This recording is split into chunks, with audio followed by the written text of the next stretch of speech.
Vamos a retomar después de 2 semanas, creo, de no estar en nuestro estudio. Vamos a retomar nuestro estudio.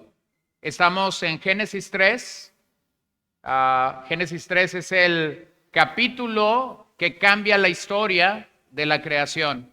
Hemos visto Génesis 1 y 2 y cómo en esos 2 capítulos nosotros tenemos la belleza, el esplendor, la magnificencia de Dios desplegada no solo para la creación en sí misma, para toda la humanidad. El ser no ha pecado, esto es perfecto. Génesis 1 y 2 está revestido de la santidad de Dios, pero cuando llegamos al capítulo 3, todo cambia, la historia cambió. Y de hecho el canon de la Biblia, el canon bíblico es transformado alrededor al terminar Génesis 3. Entonces estamos revisando la doctrina del pecado, estamos viendo cómo el pecado funciona tanto en Adán como para nosotros y podemos ver el impacto del pecado en el ser humano. Entonces yo quiero hablar esta noche de cómo ese pecado original, el pecado que estuvo en Adán y del que hablamos la última vez, nos es transmitido. Y después en las próximas 2 semanas voy a hablar de la naturaleza del pecado y finalmente del freno del pecado. Necesitamos entender cómo funciona el pecado en nosotros y luego necesitamos entender cuál es la solución del pecado para nosotros. Así que ya hemos considerado que Adán es la cabeza. La manera como lo explicamos es que Adán es la cabeza federal de la humanidad. Él nos está representando en el huerto y por esa razón cuando él pecó, entonces todos nosotros caímos bajo condenación. ¿Por qué? Bueno, debido a nuestra participación con el pecado de Adán. Y como ya dije la última vez, alguno aquí pudiera preguntar, pero yo no estuve en el Edén. ¿Cómo es que se me puede cargar algo donde yo ni siquiera estuve, donde yo ni siquiera estuve presente? Bueno, hay 2 lugares que la Biblia menciona donde tú y yo no estuvimos y en esos 2 lugares se nos carga algo. En el Edén se nos carga el pecado, se nos carga el error de Adán y luego en el Calvario se nos carga la justicia de Cristo. Se nos da la justicia de Cristo, aunque tú no llevaste el madero, aunque yo no tuve una corona de espinas sobre mi cabeza, aunque yo no fui ofendido como Jesús, ni tú tampoco. Entonces necesitamos entender cómo es que esto sucede. Yo creo que cuando tomamos en cuenta lo que la Biblia dice en Génesis 3, podemos llegar a una conclusión. El mal no es relativo. El pecado no es una ilusión en Génesis 3. Hay gente que habla del pecado como algo relativo. Lo que para ti, para mí puede ser malo, posiblemente para la persona de enfrente no lo es. Pero el mal no es relativo.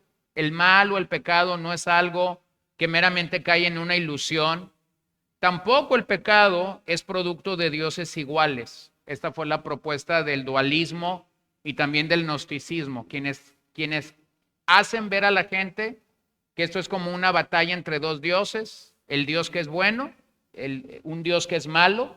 Ellos están peleando. No, el Señor no está peleando nada. Él es el creador del universo. Él venció sobre Satanás. Colosenses 2 es muy claro cuando nos habla de eso.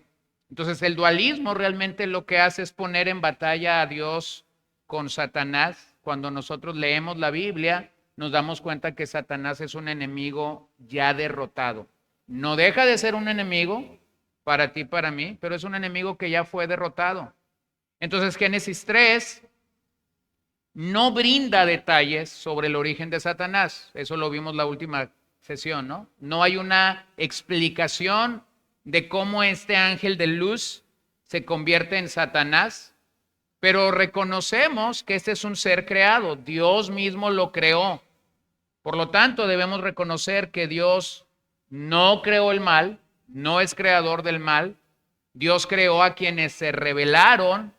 Por lo tanto, nosotros tenemos que reconocer que no creemos en el dualismo. Como ya mencioné, el mal no es un producto de dioses iguales, el mal no es una ilusión, es algo real y es algo que posee consecuencias históricas. Entonces, cuando nosotros entendemos esto, hay un par de mitos que tenemos que derribar de Génesis 3. Número 1, jamás Génesis 3 nos dice que el fruto que nuestros padres probaron en el Edén fue una manzana. ¿Ha escuchado esto? Ha visto cientos de caricaturas de la creación y siempre es una manzana, nunca es una pera, nunca es una piña, nunca es una sandía, siempre es una manzana, pero la Biblia no dice que es una manzana. Entonces vea cómo rápidamente podemos acompañar a algo real que pasó en el Edén, probaron un fruto, pero rápidamente lo podemos acompañar de mitos y creo que eso es lo que ha traído tanto problema a la cristiandad de nuestros días. No dice que era una manzana. El segundo mito que quisiera destruir es que Génesis 3 tampoco dice que el pecado original tiene que ver con la intimidad sexual en un matrimonio. Esa es otra cosa que muchas personas relacionan. No puede ser pecaminoso algo que Dios bendijo desde Génesis 1. Cuando Dios crea en Génesis 1 a Adán y a Eva y después en Génesis 2 nos explica cómo los creó, es decir, no son dos creaciones diferentes, es la misma creación. Capítulo 1 es una creación general, es una agenda de día por día, y luego en el capítulo 2 lo que el autor hace es regresar a la creación de la corona de la obra creadora de Dios, Adán y Eva, y explica claramente. Pero la indicación clara desde el capítulo 1 para Adán y para Eva fue el mandato cultural, ¿no? Multiplíquense. Entonces no hay manera de que la raza humana se pueda multiplicar sin una relación íntima. Entonces esto no es pecaminoso.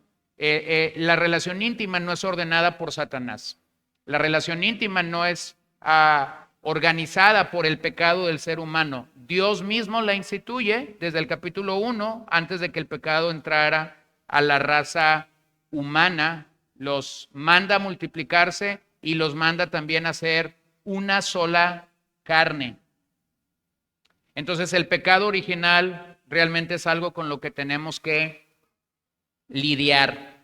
El pecado original realmente es algo con lo que tenemos que trabajar y tenemos que entender que está allí. Bueno, Martín Lutero, cuando escribió sobre el pecado original, dice lo siguiente: no solo es la falta de una cierta calidad en la voluntad, ni siquiera solo la falta de luz en la mente o del poder en la memoria. Más bien, el pecado original se trata de una rectitud, justicia y poder en todas las facultades, tanto del cuerpo y del alma en toda persona. Además de esto, se trata de una tendencia hacia el mal. Es una náusea hacia el bien. Es un odio de la luz y la sabiduría. Y es una delicia en el horror y en la oscuridad. Entonces, creo que lo que Lutero dijo nos ayuda a entender que este es el pecado con el que nosotros lidiamos, nos guste o no nos guste. Como muchas veces lo hemos dicho, el ser humano tiene este problema. El ser humano tiene un problema real llamado pecado. Por causa de este pecado, el ser humano nunca busca a Dios de manera voluntaria. No hay una sola persona que de manera voluntaria pueda buscar a Dios, porque de hecho Efesios 2 es claro: el hombre está cegado, el hombre está muerto en sus delitos y pecados. No puede buscar a Dios hasta que el Señor abre su entendimiento, hasta que el Señor le da vida para que pueda reconocer el mensaje de las Escrituras y entonces se pueda arrepentir. Entonces, cuando llegamos a reflexionar en lo que Génesis 3 nos dice, surgen dos preguntas. ¿Cuál es la naturaleza precisa entre la relación entre Adán y sus descendientes? ¿Cuál es esta relación que hay entre Adán y nosotros? Y segundo, ¿en qué forma se nos ha transmitido la pecaminosidad y la culpa de Adán? Y esa ha sido una pregunta con la que históricamente se ha lidiado, con la que históricamente teólogos, pastores, maestros han tenido que lidiar a lo largo de las diferentes edades o de los momentos históricos de la iglesia, y algunos han dado buenas respuestas, pero yo creo que la respuesta más gloriosa y grandiosa de eso está en Romanos capítulo 5. Entonces, solamente para introducirme allá a Romanos capítulo 5, ha habido algunos teólogos a lo largo de la historia que han negado, escucha bien esto, han negado la relación entre el pecado de Adán y nuestros pecados. O sea, no solamente ha habido teólogos que han dicho sí, Adán nos representaba, sí, Adán era la cabeza federal de la humanidad en el Edén. Ha habido teólogos que han dicho no hay ninguna relación entre Adán y nosotros. Quizás el más famoso de ellos, en el año 400 después de Cristo, un hombre llamado Pelagio. Entonces déjame te digo qué es lo que Pelagio dijo sobre esto. Para Pelagio no hay ninguna relación necesaria entre el pecado de Adán y los pecados de sus descendientes. Adán fue creado neutral, ni bueno ni malo. El ser humano hoy nace en la misma condición. No hay nada que se llame pecado original. No hay transmisión de culpa de Adán a nosotros, ni tampoco hay no hay ninguna transmisión de contaminación. Entonces Pelagio concluye, el pecado no es una condición en la que uno nace, solo hay acciones pecaminosas. Y tales acciones siempre tienen un carácter personal. Traigo a Pelagio no porque creo lo que Pelagio dice. Traigo a Pelagio porque entonces mi tarea esta tarde es destruir lo que Pelagio dijo. Es ayudarte a comprender desde Romanos capítulo 5 que Pelagio no solamente fue condenado como un hereje en el siglo en el que vivió, Pelagio sigue siendo condenado como un hereje en nuestro propio siglo. No hay forma de reconciliar lo que Pelagio dijo en su tiempo con lo que la Escritura dice. Entonces, ¿cómo explica Pablo lo que pasó o lo que sucedió en el huerto del Edén? Bueno, eso es lo que Romanos 5 nos dice. Entonces, vamos a leer lo que la Biblia dice. La pregunta que yo haría, la declaración que leí de Pelagio es lo siguiente. ¿Cómo explica Pelagio entonces la universalidad del pecado? ¿Cómo lo explica? La respuesta de Pelagio es, el hombre peca porque imita a otro hombre. Entonces, la respuesta de Pelagio a la universalidad del pecado es que el hombre es un pecador simplemente porque imita. Es neutro, puede ser bueno, puede ser malo. Si tiene un ejemplo bueno, puede ser un hombre moral. Si tiene un ejemplo malo, llega a ser un criminal. Él creyó que Adán dio un mal ejemplo a sus descendientes. Entonces él lo explica más largo y dice, es como nosotros que tendemos a imitar los malos ejemplos de quienes están cerca de nosotros. Él entendió que esta es la forma en la que el pecado se transmite de generación a generación, de una persona a otra. Ahora vayamos a Romanos capítulo 5, verso 12. Y vamos a leer un texto largo y yo voy a regresar a estos versos para irlos desbaratando o desempacando, como quieras mencionarlo aquí. Vean cómo Pablo, al entender lo que pasa en el Edén, y claramente por inspiración divina, recordando que todos los autores escribieron bajo la inspiración del Espíritu Santo, logra ver a Adán como una figura de lo que va a venir. Para Pablo, Adán es el primer Adán y nuestro Señor llega a ser el segundo Adán. Para Pablo, el pecado entra por el primer Adán y la salvación entra por el segundo Adán a la raza humana. Pero el paralelismo que Pablo está haciendo del primero y del segundo Adán no es total.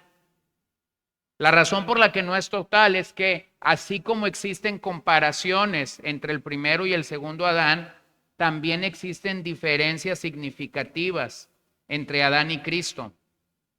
No solo en el sentido que recibimos cosas malas de Adán y cosas buenas de Cristo, sino también en la manera como estamos relacionados con ellos. Verso 12.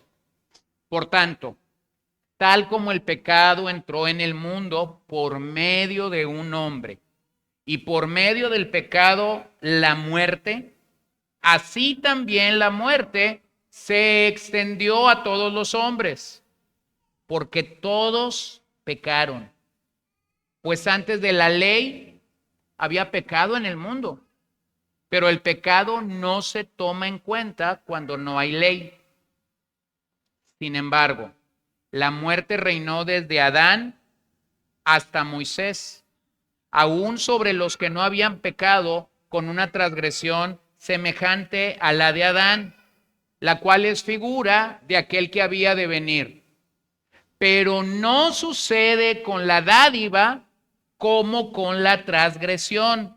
Porque si por la transgresión de uno murieron los muchos, mucho más la gracia de Dios y el don por la gracia de un hombre, Jesucristo, abundaron para los muchos.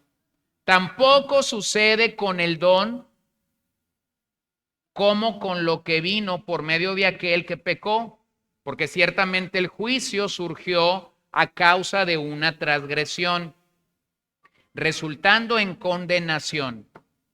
Pero la dádiva surgió a causa de muchas transgresiones, resultando en justificación. Porque si por la transgresión de un hombre, por este reinó la muerte, mucho más reinarán en vida por medio de un hombre, Jesucristo, los que reciben la abundancia de la gracia y el don de la justicia. Entonces, cuando lees este pasaje, cuando entiendes lo que Pablo está diciendo a la luz del primer y del segundo Adán, hay tres cosas que podemos decir en las que Pelagio erró. Número uno, el concepto de Pelagio contradice las Escrituras. Contradice las Escrituras. Contradice lo que Romanos 5, 12, 21 nos dice y también contradice lo que Efesios 2, 3 nos dice. Para Pablo, el hombre no nace con una naturaleza neutra. Pablo está diciendo en Efesios 2, 3, validando lo que ya dijo aquí, que el hombre es un hijo de ira. Ahora vean lo que dice Efesios 2:3. Solamente para validar esto. Efesios 2:3. Entre ellos también todos nosotros, todos, en otro tiempo vivíamos en las pasiones de nuestra carne, satisfaciendo los deseos de la carne y de la mente, y éramos, ¿cómo éramos?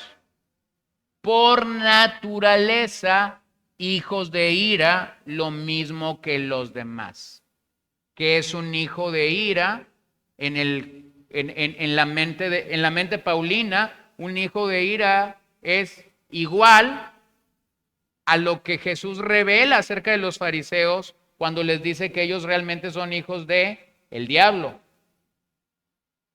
Este concepto de ira en todo el Antiguo Testamento tiene claramente la idea del castigo de Dios, tiene claramente la idea de el peso que los pecadores tienen. Y vean cómo Pablo dice lo siguiente: no temen decir, todo esto éramos nosotros antes de venir al Señor.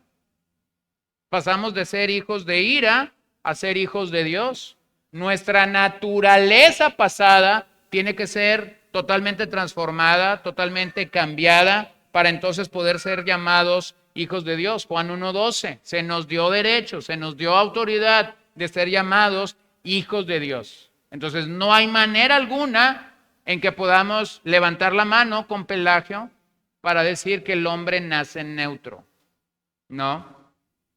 Pablo dice que nuestra naturaleza nos lleva a ser calificados como hijos de ira. Número 2, el concepto de Pelagio es contrario a nuestra propia experiencia.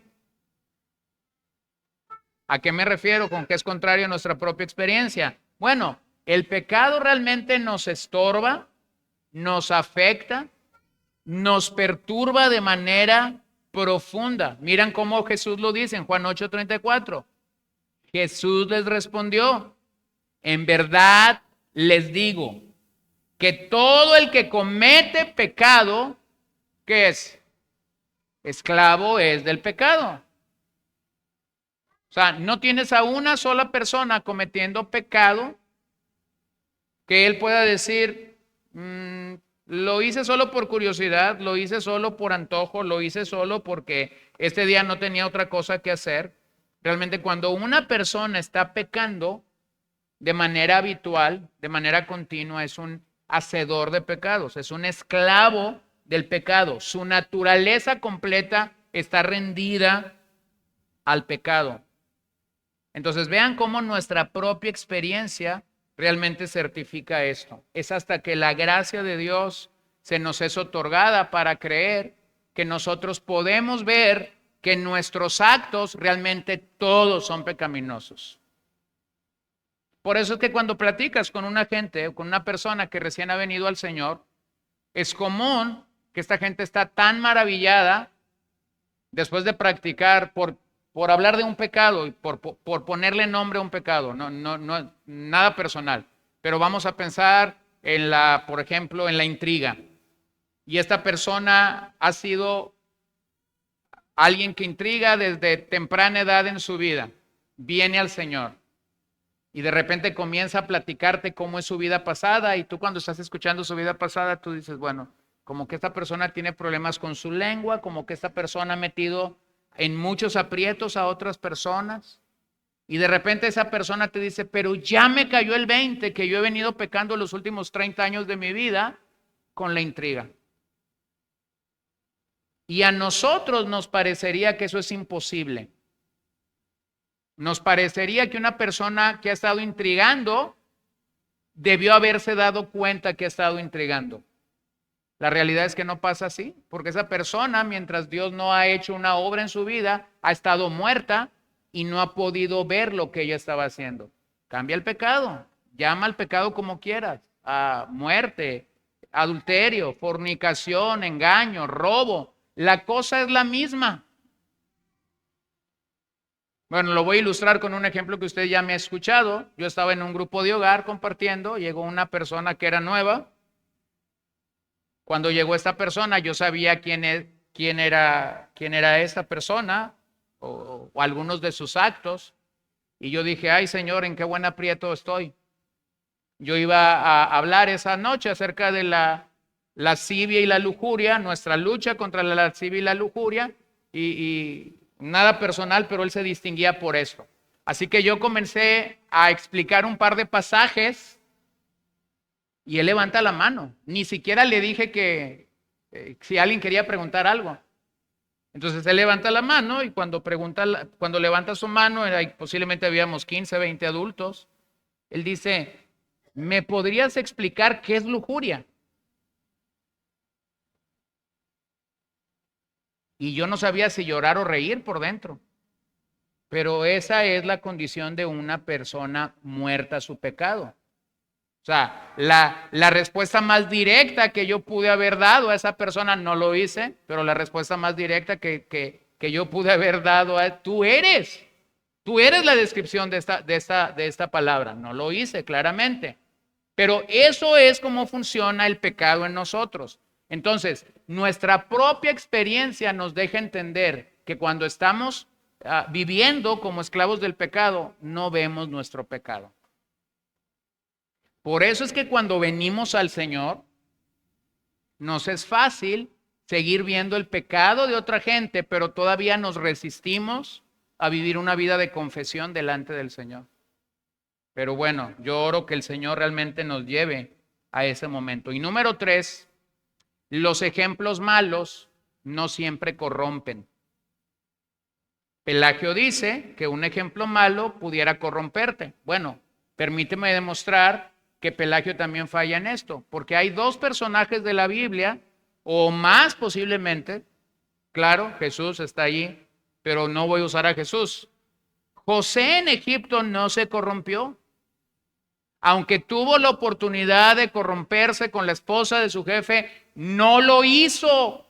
Entonces, no siempre los ejemplos pecaminosos terminan llevándote a ti a pecar en ese particular. Segundo ejemplo es Daniel.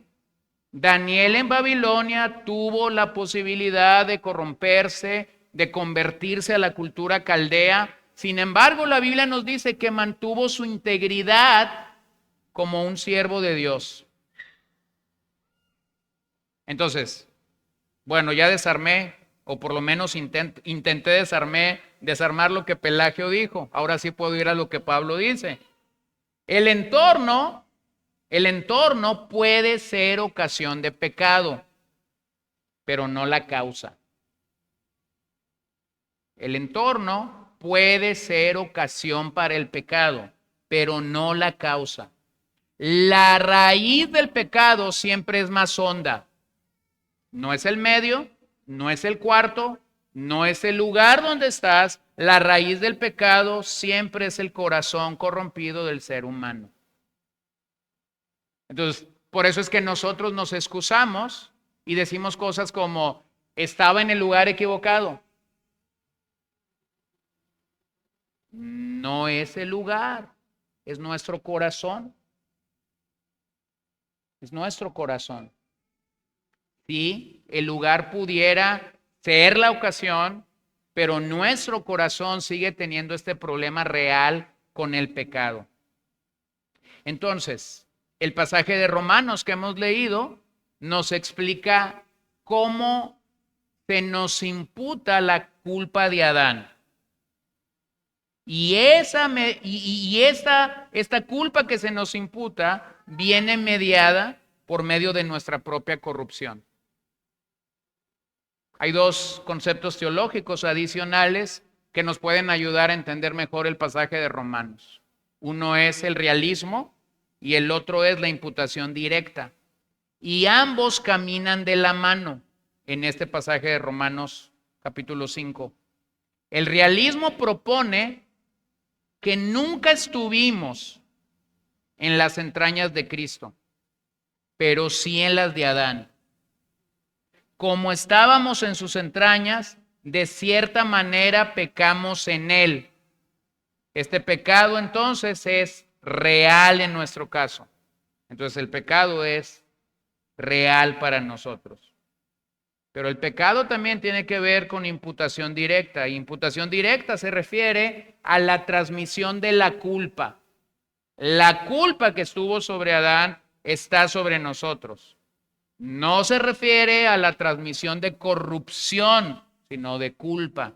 En otras palabras, hay una imputación directa de culpa y una transmisión mediada de corrupción. Entonces, antes de entrar al verso 12, simplemente piensa en esto. Nuestra mente finita no alcanza a entender cómo pecamos en Adán. No alcanzamos a entender. Estos términos nos ayudan, pero nuestra mente finita no alcanza a entender cómo el ser humano pecó en Adán. Y la Biblia no nos lo dice de manera clara o específica. Entonces, por eso es que siempre en estos temas hay tanta especulación. ¿Qué hacemos cuando la Biblia no es tan clara o precisa para explicar algo? Simple. Creemos lo que sí dice de manera natural o real. Entonces, si la Biblia dice que yo pequé en Adán, simplemente creo que yo pequé en Adán, aunque no hay una explicación amplia para esa declaración. Tampoco entendemos cómo la culpa del pecado de Adán nos es imputada. Y la Biblia tampoco lo explica. Entonces, lo que la Biblia sí nos dice es que pecamos en Adán y que se nos imputa la culpa del primer pecado de Adán. Ir más allá de eso es especular. Y nosotros tenemos que cuidar la manera como nos acercamos a la Biblia y deberíamos cuidar no especular con el documento sagrado. No especular con el documento sagrado es entender que cuando la Biblia declara algo lo creemos. Cuando la Biblia calla en un tema, no ponemos ahí algo que no está. siendo dicho para nosotros. Entonces el pecado sigue siendo un misterio, no solo en su comisión, sino también en su transmisión. Su transmisión.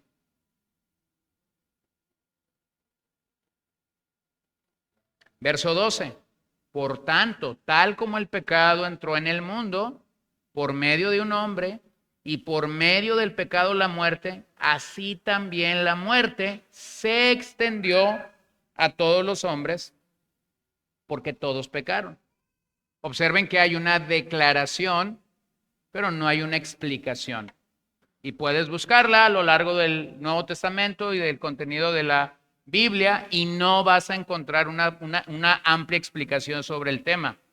La palabra ahí, por lo tanto, atatauto, introduce una comparación y esa comparación va desde el verso 12 hasta el verso 19 entre Adán y Cristo. Pablo está refiriéndose al primer Adán llamado Adán, al segundo Adán, Cristo. Pero cuando Pablo usa la palabra pecado aquí, no se refiere al pecado real de una persona. Es decir, no está hablando de mentir, no está hablando de robar, no está hablando de ser glotón, no está hablando de pecados reales. Está hablando de un pecado en singular que se pasa a nosotros y que de hecho la consecuencia de ese pecado es la muerte. De acuerdo al verso 14 y 15, bastó el pecado de un solo hombre para alcanzar toda su descendencia.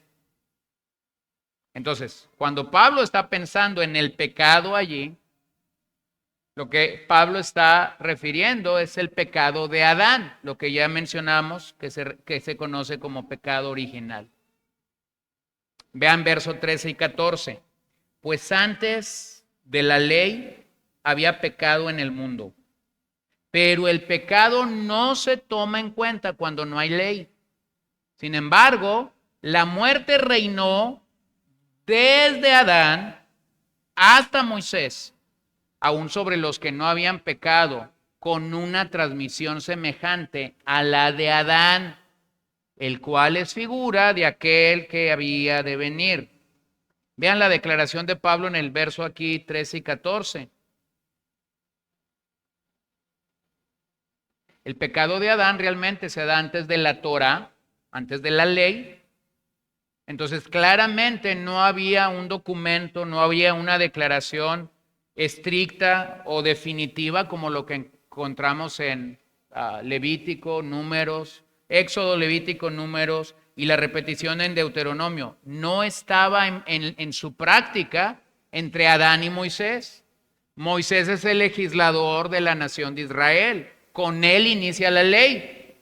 Sin embargo, la declaración de Pablo es que entre Adán y Moisés, aun cuando no se recibió una advertencia de muerte en caso de desobediencia, como fue en el caso de Adán, a Adán sí se le dijo, si tú desobedeces vas a morir. Pero lo que Pablo observa es lo siguiente, todos murieron. A pesar de que no había una ley, todos murieron. Y vuelvo al énfasis que Pablo tiene en el pasaje. Murieron no por pecados reales, vuelvo a decirlo, no porque mintieron, no porque fueron glotones o cualquiera que ya dije. Murieron por su conexión directa en Adán. Murieron por causa de ese pecado de la cabeza federal en el Edén. Entonces, el reinado del pecado antes de que Dios entregara la ley es una realidad, de acuerdo a lo que Pablo está diciendo.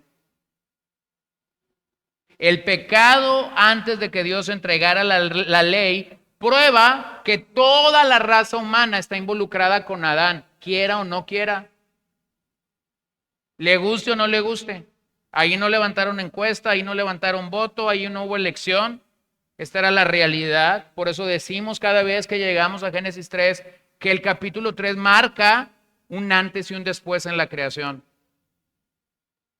Antes de Moisés no había ley que transgredir. No había ley que transgredir. Sin embargo, las personas están muriendo por su identidad o por su identificación en Adán. Bueno, así es como muchas veces definimos el pecado. Lo definimos como la violación de un mandato de Dios, como la violación de un principio de Dios. Pero en este pasaje nos damos cuenta que el pecado existe antes de que la ley fuera dada. Pecado y muerte, de acuerdo a Pablo, existen antes de los días de Moisés. Entonces, ¿qué lugar tiene Moisés en todo eso? Moisés es el mediador de la ley para Israel. Moisés es el hombre que recibe los mandamientos de Dios, los mandatos de Dios, forma el decálogo y después tiene que formar los códigos civiles, morales, religiosos. Llegamos al verso 15. Pero no sucede con la dádiva como con la transgresión. Porque si por la transgresión de uno murieron los muchos, mucho más la gracia de Dios y el don por la gracia de un hombre, Jesucristo, abundaron para los muchos. Tampoco sucede con el don como con lo que vino por medio de aquel que pecó, porque ciertamente el juicio surgió a causa de una transgresión, resultando en condenación. Pero la dádiva surgió a causa de muchas transgresiones, resultando en justificación, porque si por la transgresión de un hombre, por este reinó la muerte, mucho más reinará en vida por medio de un hombre, Jesucristo. Los que reciben la abundancia de la gracia y el don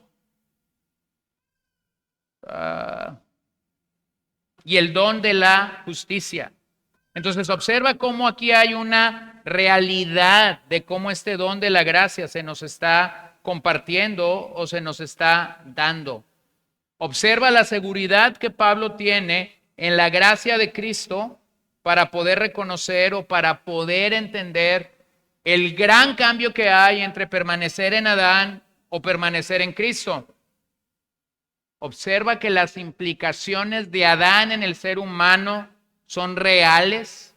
Adán nos representó en el Edén, de igual forma que Cristo nos representó en el Gólgota.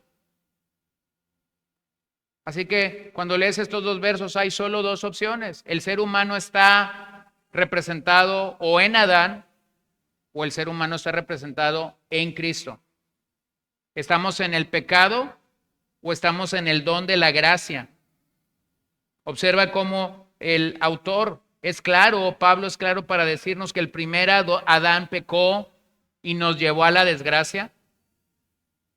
El segundo Adán cumplió su acto de justicia y nos lleva a una relación llena de gracia. Bueno, creo que con lo que hemos dicho de Romanos, hay 4 cosas que deben quedarnos claras. Número 1, el pecado entró al mundo por un solo hombre, Adán. Adán.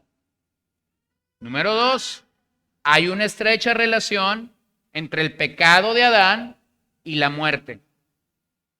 El resultado, el fruto, la evidencia de que estamos en Adán es que el hombre está muriendo. Número 3, esa muerte pasa a todos los seres humanos. Hablamos de una muerte espiritual, el hombre está muerto en Adán. Estamos vivos en Cristo, pero estamos muertos en Adán. Número 4, esa muerte es universal. Es universal porque claramente se nos dice, por cuanto todos pecaron. No hay un solo justo, Romanos 3. No hay uno, ni siquiera uno, dice Pablo. Entonces Pablo nos deja claros en esto, la relación o nexo que hay entre la muerte y el pecado. Nadie puede escapar del reino del pecado, porque de hecho este es un reino de muerte. Y para que alguien escape de ese reino, entonces alguien tuvo que venir y darle vida. Un muerto jamás se va a levantar para salir de ese dominio de muerte, de ese dominio de oscuridad.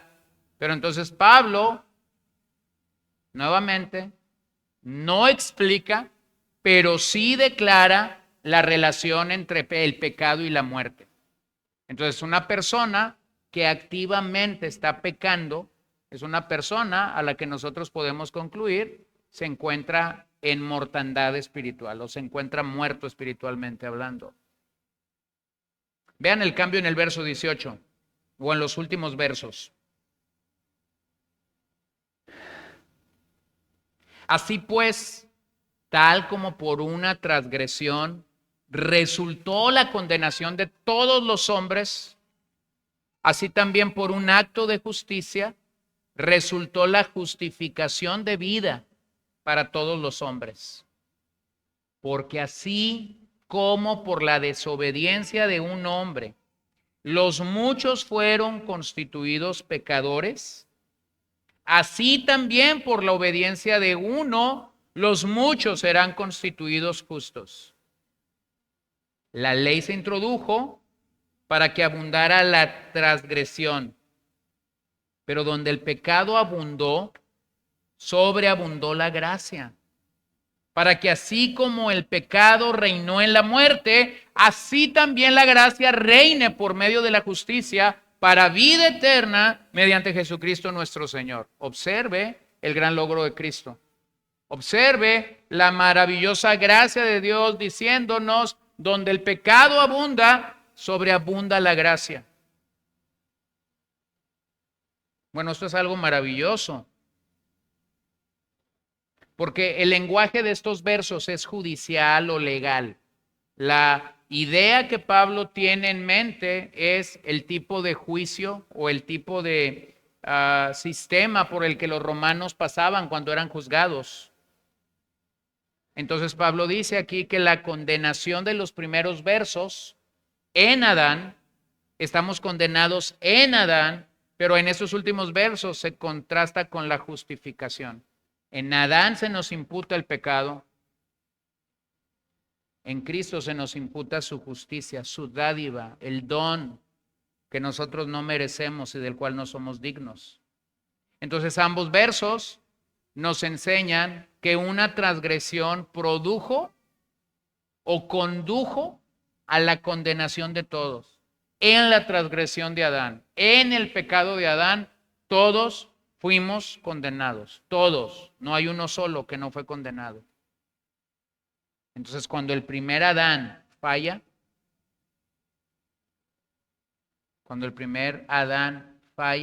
entonces la maravillosa promesa de Génesis 3:15, de que habrá un día en el que un descendiente de la mujer herirá la descendencia de la serpiente. Por esa razón es que nosotros entendemos la promesa que desde Génesis 3:15 viene avanzando en toda la historia del Antiguo Testamento y es cumplida finalmente en Cristo. Escucha lo que dicen estos dos teólogos. Herman Bavinck, el teólogo holandés.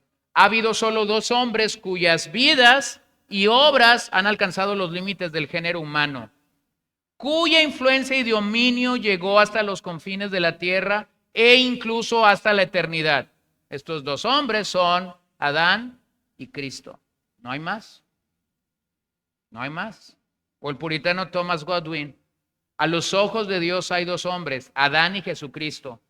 Y estos dos hombres tienen a todos los otros seres humanos colgando de los cordeles de sus fajas. ¿Puedes reconocer eso? Aún los pecadores, aún los que ahora están en pecado, están nacidos, están tomados, están anclados en Adán. Y todos los que por gracia y misericordia de Dios hemos venido a Cristo, estamos colgando de la obra perfecta de nuestro Señor Jesucristo. Ese es el mismo hombre que cuando escribe en otra carta dice, de nada me voy a gloriar. No tengo nada absolutamente de qué gloriarme, dice Pablo. Si de algo me voy a gloriar, es de la cruz de Cristo, es de Cristo. Entonces este hombre entiende que realmente ha pasado de muerte a vida, ha sido redimido, ha sido justificado, está siendo santificado, finalmente será presentado delante de la presencia de Dios Padre en la glorificación. Entonces, la condenación de Adán a la que Pablo se refiere se convierte realmente en la condenación de todos nosotros.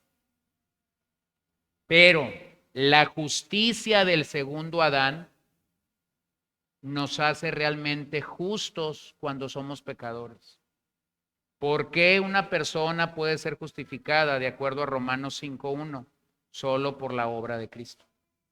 Tus obras, mis méritos, los tuyos, nuestros logros, nuestros títulos, nuestro servicio al Señor, nada de esto nos justifica. Somos justificados por la fe, por medio de nuestro Señor Jesucristo. ¿Fe en quién? Fe en Cristo. Luego vean lo que Pablo dice, la desobediencia de Adán, o por la desobediencia de Adán, fuimos constituidos pecadores. No se nos pregunta si queremos ser pecadores. Por la desobediencia de Adán fuimos constituidos pecadores. Y el contraste es, pero por la obediencia del segundo Adán fuimos constituidos justos. Otra vez el contraste entre pecador y justo. El verso 19 es tan claro, nos afirma que los pecadores hemos sido puestos o constituidos en la posición de justos. Voy a ir al 19, porque así como por la desobediencia de un hombre los muchos fueron constituidos pecadores, así también por la obediencia de uno los muchos serán constituidos justos. Ahora, esa palabra constituido, su mejor traducción es ordenado o designado. Entonces, piensa en esta declaración. Fuimos ordenados o designados como justos. ¿Quién nos ordenó? ¿Quién nos designó como justos? Bueno, solo Dios puede hacer eso. Por eso dije hace unos minutos que el escenario en el que Pablo está pensando cuando escribe a los Romanos, y no es únicamente el capítulo 5, es el capítulo 3, es el capítulo 4, el escenario en el que Pablo está pensando es el juicio romano. Entonces, ser declarado justo, ser designado justo, ser ordenado justo en este pasaje es el dictamen judicial de Dios. ¿Sobre qué base Dios hace ese dictamen judicial?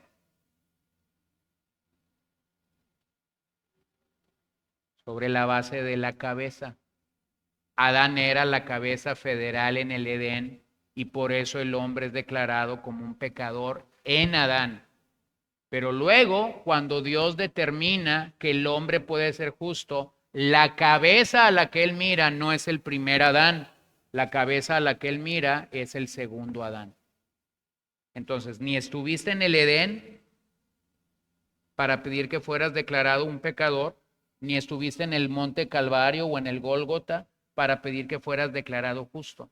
Lo que Dios está haciendo en el Edén, lo está haciendo en el monte Calvario al decir, la cabeza federal es Adán, por eso todos son pecadores. La cabeza federal o el representante de la humanidad es Cristo, por eso todos en él son declarados justos. Ahora observa, por eso dije que no era una comparación total. Adán pecó y murió. Y como Adán murió, todos morimos y por ello todos pecamos. Pero después de Adán, nacemos en muerte. El hombre nace bajo pecado original y por ello el hombre peca de manera real, con el nombre de pecado que tú quieras poner. Dado a esa muerte, toda nuestra inclinación es pecar. No hay otra. No hay otra inclinación, es pecar. Pero ahora pensemos en lo que dicen los últimos versos, porque muchos no pueden ver más allá del cuerpo. Y versos 20 y 21 claramente nos hablan de esto. La ley se introdujo para que abundara la transgresión, pero donde el pecado abundó, sobreabundó la gracia. Para que así como el pecado reinó en la muerte, así también la gracia reine por medio de la justicia para vida eterna mediante nuestro Señor Jesucristo. para vida eterna, mediante nuestro Señor Jesucristo. Te voy a hacer una pregunta. ¿Cuándo fue la última vez que hablaste de la muerte? Bueno, la muerte es una realidad universal. Nadie la puede evitar. Para muchos en nuestro mundo es un tema tabú. Para muchos en el mundo es un tema un tanto morboso. No pensamos en ella, la evitamos lo más posible. La realidad para todo ser humano es que no podremos escapar de ella. La muerte visita a ricos y pobres, la muerte visita a enfermos y a sanos. ¿Cuántas historias conoces de gente que tiene un dictamen de muerte, no sé, hace 20, 30 años? Sigue vivito y coleando y ya enterró a toda su familia, ¿no? O conoces las historias de esta persona completamente sana que va y visita a un familiar que está en estado vegetativo o en una enfermedad crónico-degenerativa y este hombre sale de su casa y dice, pobrecito, mi tío, mi mamá, ya le queda poco tiempo de vida. Se sube al carro y cuando llega a el primer cruce de calles, el que tenía que hacer el alto no lo hace, lo golpea y muere a las pocas horas. No podemos evitar la muerte. Hemos delimitado toda la vida al cuerpo. La vida para muchos se ha convertido el día de hoy en ir al gimnasio, brincar de dieta en dieta o usar el medicamento de moda para perder peso. Léalo bien, piénselo bien. Nuevamente les digo, nada personal con ir al gimnasio. Debería de ir a un gimnasio, pero no voy a ir. Pero tú ves a los gimnasios llenos de gente. Hay gimnasios que dicen esto, 24 horas. Bueno, el otro día llevé a mi hija a ver una película que estrenaba como a las 11:40, 11:50 de la noche, las 12. Salimos cerca de las 2 de la mañana, una cosa así, y el gimnasio que está en El Paso estaba lleno. Tú vas a la 1 de la tarde a una plaza, los gimnasios están repletos. Porque la vida para muchos se ha delimitado al gimnasio, a las dietas o al medicamento de moda para perder peso. Hoy hemos exiliado a cualquier pensamiento asociado con la muerte de nuestros hogares. La realidad es que para muchos los últimos días terminarán en un hospital, terminarán en una cama, postrados, con un proceso largo y otros en un proceso corto. Pero ¿qué nos dice Pablo en este pasaje? Pablo nos dice que perder la realidad de la muerte es perder la realidad y la belleza de la cruz de Cristo. Perder la realidad de la muerte es perder de vista las promesas de Dios hacia nosotros. Entonces vuelvo a lo mismo, no sé cuánto tiempo vas a vivir, no sé cuánto tiempo voy a vivir. Pero mira, por ejemplo, lo que Isaías 25:8 nos dice. Él destruirá la muerte para siempre. El Señor Dios enjugará las lágrimas de todos los rostros y quitará el oprobio de su pueblo de sobre toda la tierra, porque el Señor ha hablado. ¿Quién va a destruir al imperio de la muerte para siempre? Cristo. Esto fue lo que Cristo hizo en el Calvario y por eso Pablo es que tiene la realidad. Bueno, hubo un lugar donde abundó el pecado, pero la gracia sobreabundó y ahora esa gracia nos alcanza hasta el último momento, hasta el último día. O velo como el autor de Hebreos lo dice en el 2:14. Así que por cuanto los hijos participan de carne y sangre, también Jesús participó de lo mismo para anular mediante la muerte el poder de aquel que tenía el poder de la muerte, es decir, el diablo. Entonces, ¿qué está diciendo Pablo? Pablo está conectando el Edén con la obra en la cruz y finalmente está diciendo la obra en la cruz realmente nos conecta a la forma como nosotros mismos enfrentaremos la muerte. Es por la muerte de Cristo que nosotros llegamos a experimentar la vida de Cristo. Porque Cristo murió, es que nosotros podemos experimentar la vida de Cristo. Pero luego, 1 Corintios 15 es claro al afirmarnos que nuestro postrer enemigo, nuestro último enemigo es la muerte. Y Pablo dice en ese pasaje, pero la muerte ya fue derrotada por el segundo Adán. Entonces, ¿por qué me estoy tomando todas estas semanas para hablar del pecado? Como introduje cuando presenté el tema, la doctrina del pecado es poco proclamada, anunciada o enseñada en nuestros días. Y si no tenemos claridad del pecado, entonces no entendemos la belleza de la salvación. La gente no se deleita en lo que Dios hizo en la cruz por él, por ella o por nosotros, porque no entiende de qué el Señor nos libró. No se trata con ir al cielo, no se trata con sentir cosas bonitas, no se trata con cantar coritos que nos encantan o que nos gustan, no. Se trata con entender el Evangelio en todo su esplendor. Y si vamos a entender el reino de la luz, si vamos a entender el reino de la salvación, si vamos a entender en todo su esplendor lo que Cristo alcanzó para nosotros, vamos a tener que reconocer cómo el pecado opera en nosotros como una raza caída. Entonces déjeme terminar.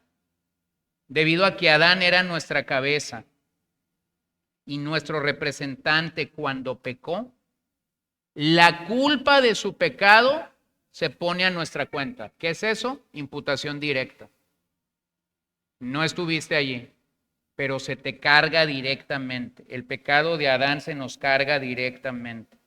Y como estábamos en Adán cuando pecó, estuvimos implicados en su pecado y por tanto hemos nacido ya con una naturaleza corrupta. Esto es realismo.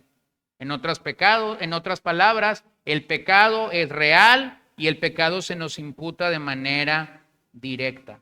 Ahora, yo observé lo que Romanos 5, 12 al 21 nos dice. No me detuve en los primeros 11 versos de Romanos 5, pero si tú quieres conectar completamente el pasaje, una buena lectura es que empieces desde Romanos 1 al 11 y puedas celebrar las maravillas del amor de Dios por nosotros como pecadores. Yo solamente voy a terminar leyendo lo que Pablo dice en Romanos 5, 8. Pero Dios demuestra su amor para con nosotros en que siendo aún pecadores, Cristo murió por nosotros. Pero Dios demuestra su amor para con nosotros en que siendo aún pecadores, Cristo murió para con nosotros. Entonces los versos que hemos leído nos identifican con Adán.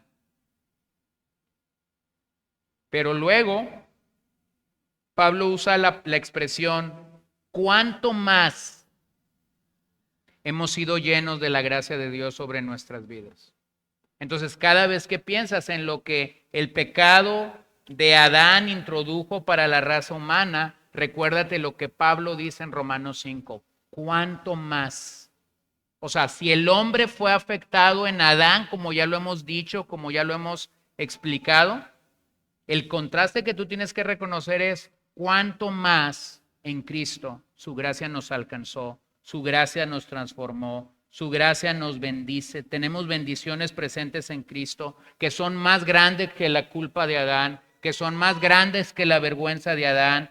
Por lo tanto, debemos celebrar continuamente la gracia inmerecida de Dios. Y eso es un gozo para nosotros cuando lo entendemos en el contexto entonces de Génesis 3. El día que la historia cambió, el día que el pecado trastornó a toda la creación, llevó al hombre a un pecado personal, pero llevó a toda la creación a una afectación cósmica. Entonces el Señor había trazado un plan de redención para nosotros, no en el primer Adán, pero sí en el segundo Adán.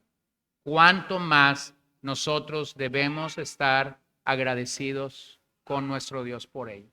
Oremos. Señor, ¿cuántas gracias te damos?